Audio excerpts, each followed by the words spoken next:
Zia chairman football টুর্নামেন্টের শুভ উদ্বোধন। মোহাম্মদ আবু সাইদের তথ্যচিত্রে দেখুন বিস্তারিত। পাবনার ফরিদপুর উপজেলার বিনগর ইউনিয়ন পরিষদের চেয়ারম্যান জিয়াউর রহমান জিয়া এর উদ্যোগে জিয়া চেয়ারম্যান ফুটবল টুর্নামেন্টের আয়োজন করেন। উক্ত টুর্নামেন্টের উদ্বোধনী অনুষ্ঠানের প্রধান অতিথি কৃষিবিদ হাসান জাফির তুহিন, সভাপতি বাংলাদেশ জাতীয়তাবাদী কৃষক দল ও সংসদ সদস্য পদপ্রার্থী পাবনা ৩ চলতে থাকে, তাহলে আমাদের সমাজে যে সকল অবক্ষয়, দেশের বহু পরিবার, তরুণ সমাজ দ্রুত একটি নির্বাচনের মধ্য দিয়ে যে নির্বাচিত সরকার হবে, সে সরকার বাংলাদেশের একবার তৃণমূল থেকে গ্রাম থেকে শহর পর্যন্ত, শহর থেকে ঢাকা সিটি পর্যন্ত সব জায়গায়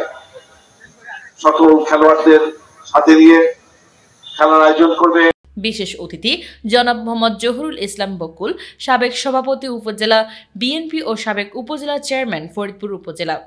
জনাব আলহাজ আব্দুদ দাইয়ান মঞ্জু, সাবেক আহ্বায়ক উপজেলা বিএনপি, জনাব আলহাজ অ্যাডভোকেট আবুল হোসেন জুয়ারদার, সাবেক সাধারণ সম্পাদক উপজেলা বিএনপি, জনাব মোহাম্মদ আব্দুল হাকিম খান, সাবেক সাধারণ সম্পাদক উপজেলা বিএনপি, জনাব মোহাম্মদ আবু তাহের, সভাপতি পৌর বিএনপি, জনাব মোহাম্মদ এনামুল হক, সাধারণ সম্পাদক পৌর বিএনপি, জনাব মোহাম্মদ শাহ আলম বিএসসি, সাবেক যুগ্ম সম্পাদক উপজেলা বিএনপি, জনাব মোহাম্মদ হুমায়ুন কবির মনি, সাবেক সংসদ উপজেলা, জনাব মোহাম্মদ হুমায়ুন কবির মনি, সাবেক সদস্য উপজেলা বিএনপি, জনাব মোহাম্মদ ইদ্রিস আলী মাস্টার, সাবেক সদস্য উপজেলা বিএনপি, সভাপতিত্বে জনাব মোহাম্মদ আশরাফুজ্জামান মাসুদ, যুগ্ম সম্পাদক উপজেলা বিএনপি, উদ্যোগে মোহাম্মদ জিয়াউর রহমান জিয়া চেয়ারম্যান বিনগর ইউনিয়ন ও সাবেক সদস্য সচিব উপজেলা বিএনপি ফরিদপুর উপজেলা পাবনা।